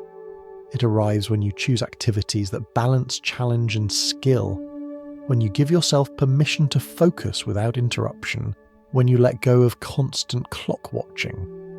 Whether it's drawing, cooking, gardening, or even solving a puzzle, the invitation is the same. Step in, pay attention, and let the minutes vanish. And perhaps that is the most reassuring part. Just as depression, mania, and trauma show us the fragility of our inner clocks, flow shows us their beauty. The ability to lose time in creation is not a flaw, it is a gift. It is proof that we can step outside the mechanical ticking of the universe and into a more human rhythm, one where living matters more than counting. So the next time you find yourself hours deep in something you love, don't be startled that the clock has disappeared. Smile at the mystery. You've entered a place where time bends in your favour, collapsing into the joy of the task, and when you look back, you may find that those vanished hours were the fullest you've lived.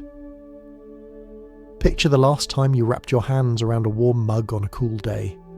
For a brief moment, the world seemed to shrink to the circle of heat in your palms, the soft curl of steam, the first taste of sweetness or bitterness on your tongue.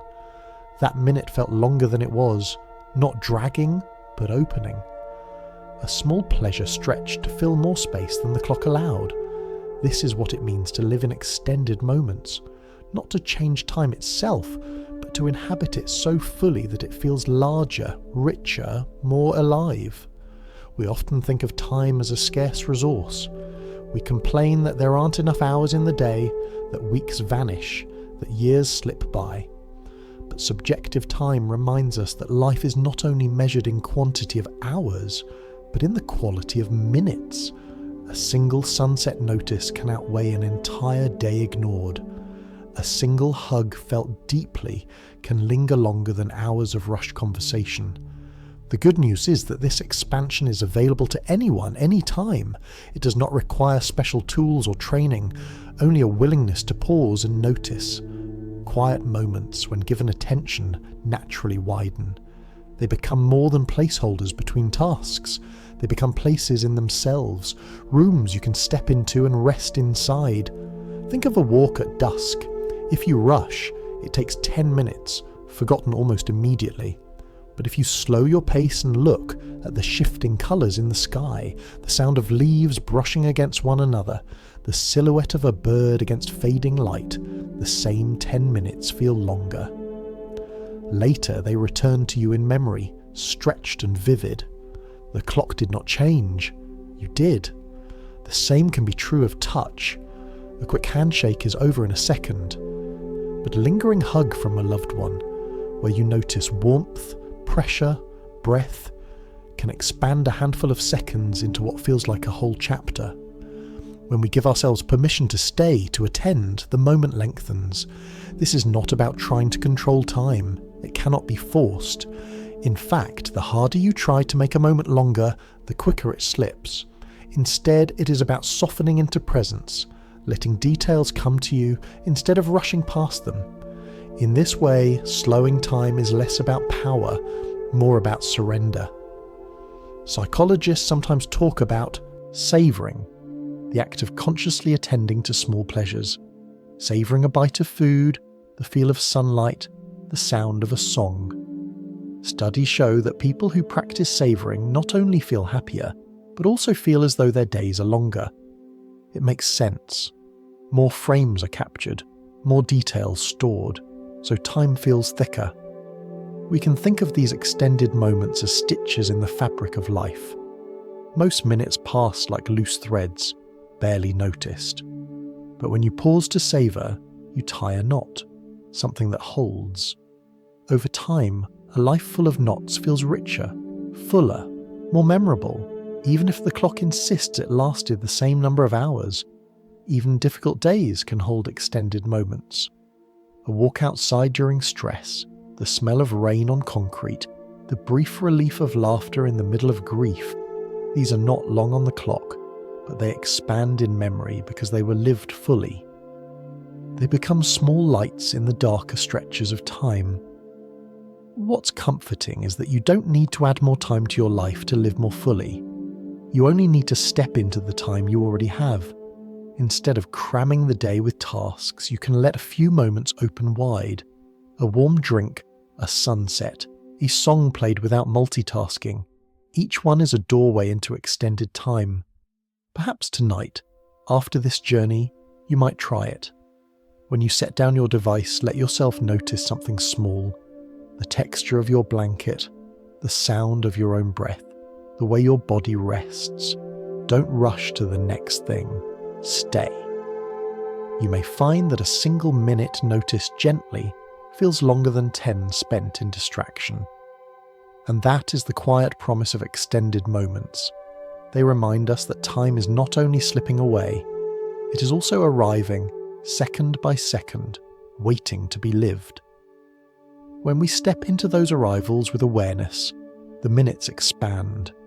They become less like grains of sand slipping through fingers and more like seashells collected along the shore, each one distinct, each one holding a little piece of the ocean. For as long as humans have wondered about the stars, they have also wondered about time, not just how to measure it by shadows, by sand, by clocks, but how to understand the strange way we live it. Philosophers have struggled to put into words what feels so obvious when we experience it, yet so slippery when we try to explain. St. Augustine, writing over 1,500 years ago, said it simply, "What then is time? If no one asks me, I know. If I wish to explain it, I do not know." He noticed what all of us feel, that time is both intimate and elusive. We live inside it, yet when we reach for it, it slides through our fingers. Later, other thinkers tried to describe the structure of lived time. Edmund Husserl, a German philosopher, suggested that each moment of consciousness is not just a point, but a small stretch, what he called a living present. In every note of a song, we hear not only the sound itself, but also the echo of the note before and the anticipation of the note to come. Past, present, and future lean into one another. You can test this with music. Listen to a familiar melody. Each note carries 3 layers. The memory of what has just sounded, the expectation of what will follow, and the immediate experience of the tone itself. Without memory, the song would collapse into disconnected sounds. Without expectation, it would have no flow.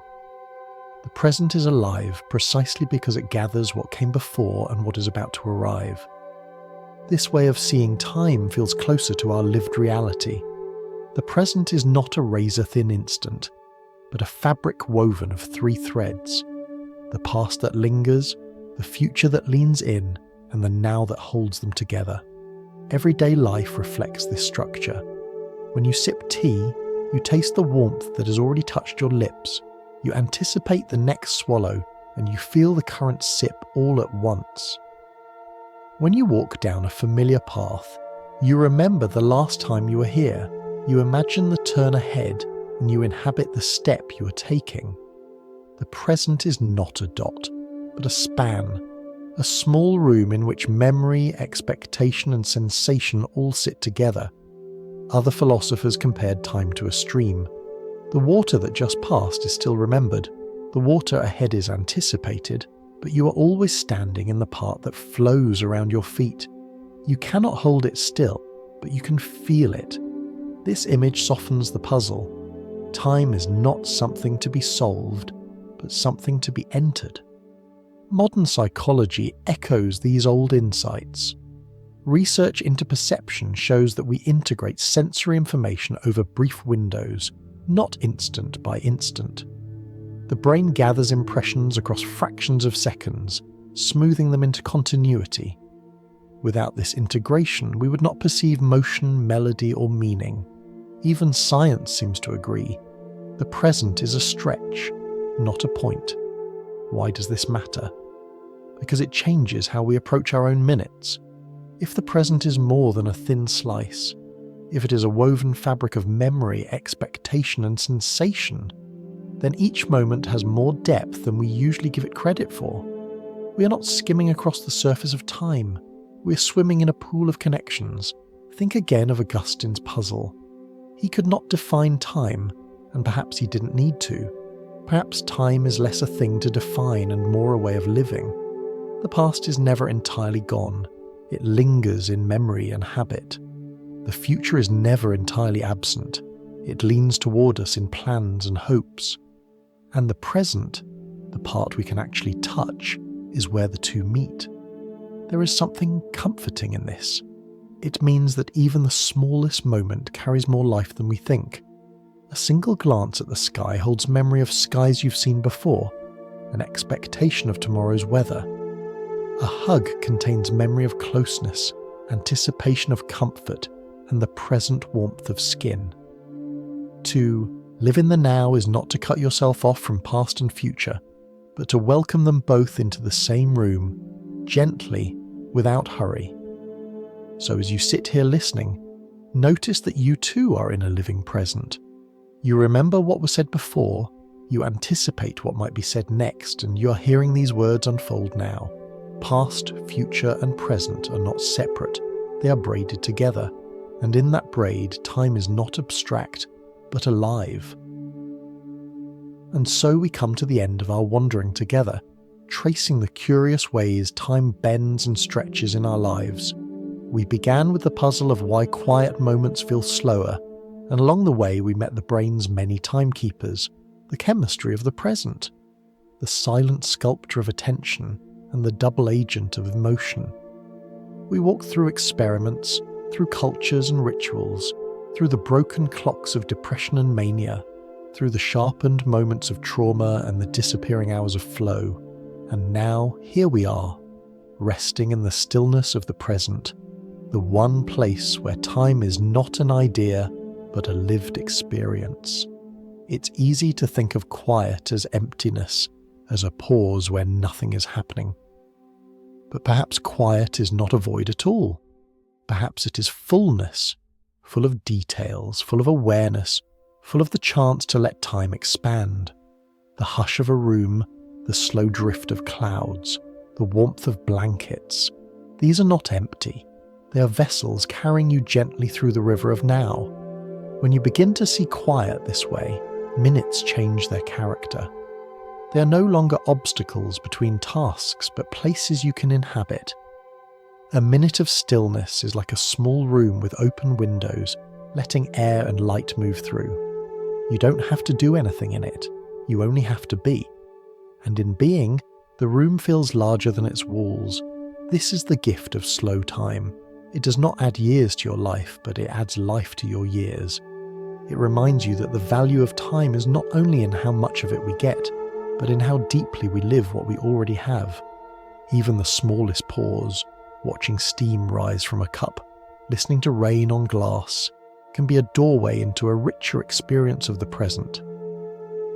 Philosophers like Augustine and Husserl offer deep insights into time, but maybe the most practical wisdom is this: time feels slowest and fullest when we let it, when we stop chasing, when we release judgment, when we simply notice. The universe will continue its steady ticking, impartial and vast. But inside, our perception can soften, expand, and make room for stillness. So as we close tonight, I invite you to see quiet moments not as wasted or empty, but as gifts. A moment of silence before speaking, a breath before moving on, a pause before sleep. These are not gaps in life, they are life itself, stretched and savoured. Perhaps as you listen now, you can feel this truth directly. Notice your breath rising and falling, notice the weight of your body resting, notice the gentle hush of the space around you. This is not empty time, it is full of presence, full of life, full of the now. And whether your eyes are still open, softly watching the room around you, or whether they are already closed, drifting toward dreams, know that you have lived these minutes more fully simply by noticing them. You have stepped into the fabric of now, and for a little while time has stretched, slowed, and opened to carry you gently forward. So rest easy, sleep peacefully. The clocks on the wall will keep their steady tick. But here, in this quiet moment, your inner clock can soften, unhurried, expansive, free.